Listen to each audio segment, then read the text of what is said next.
Sais-tu répondre à l'océan suivante? Distinguer les processus de massification et de démocratisation scolaire. Non? Allez bien, je te montre.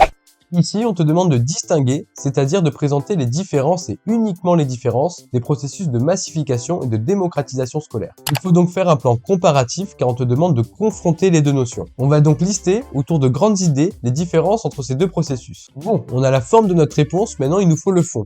Tu vas donc devoir mobiliser tes connaissances. Déjà, comme dans tout sujet, il faut repérer les termes à définir. Ici, les termes importants sont massification et démocratisation scolaire. La massification scolaire désigne l'augmentation du taux de scolarisation, c'est-à-dire l'augmentation du nombre d'enfants qui vont à l'école. On parle d'un phénomène quantitatif. La démocratisation scolaire, elle, est un processus qui consiste à améliorer l'égalité des chances dans l'accès à l'éducation et à éliminer les inégalités éducatives. On parle d'un phénomène qualitatif, vu qu'on essaye de rendre les ressources accessibles à tous. Maintenant que tu sais de quoi tu parles, tu te souviens que les deux processus ont des objectifs différents et que logiquement, les motivations et les initiatives de ces processus ne sont pas les mêmes. Une fois l'analyse du sujet terminée, on peut passer à la rédaction. Pour répondre à un sujet comparatif, on va utiliser la méthode j'affirme, j'explique, j'illustre, mais en faisant attention à bien jongler entre les deux termes à distinguer. On va quand même structurer notre réponse avec un paragraphe expliquant les objectifs de chaque processus et où on en profitera pour les définir, et un autre montrant que les motivations n'étant pas les mêmes, les initiatives mises en place répondent à des logiques différentes. Allez, cette fois-ci, on se lance. Tu affirmes, la massification et la démocratisation scolaire sont deux processus ayant des objectifs différents. Puis pour expliquer, tu reprends les définitions de massification et de démocratisation scolaire qui énumèrent leurs objectifs.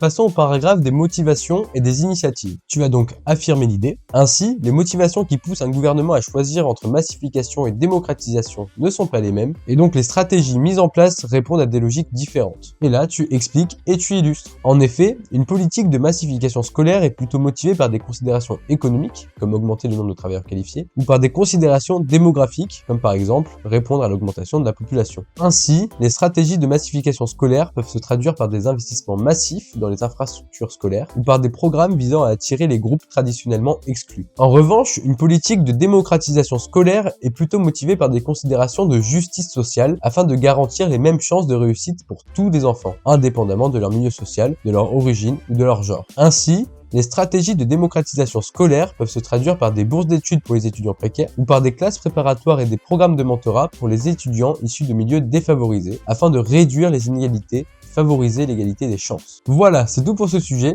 Si tu veux retrouver l'océan rédigé, je te mets le lien du PDF en description. Et si une partie de l'océan t'a semblé compliquée, n'hésite pas à aller voir mon compte Instagram où je poste régulièrement des fiches de révision. En tout cas, si cette vidéo t'a plu, n'hésite pas à liker, t'abonner et propose-moi d'autres sujets en commentaire. Et moi, je te dis à la prochaine.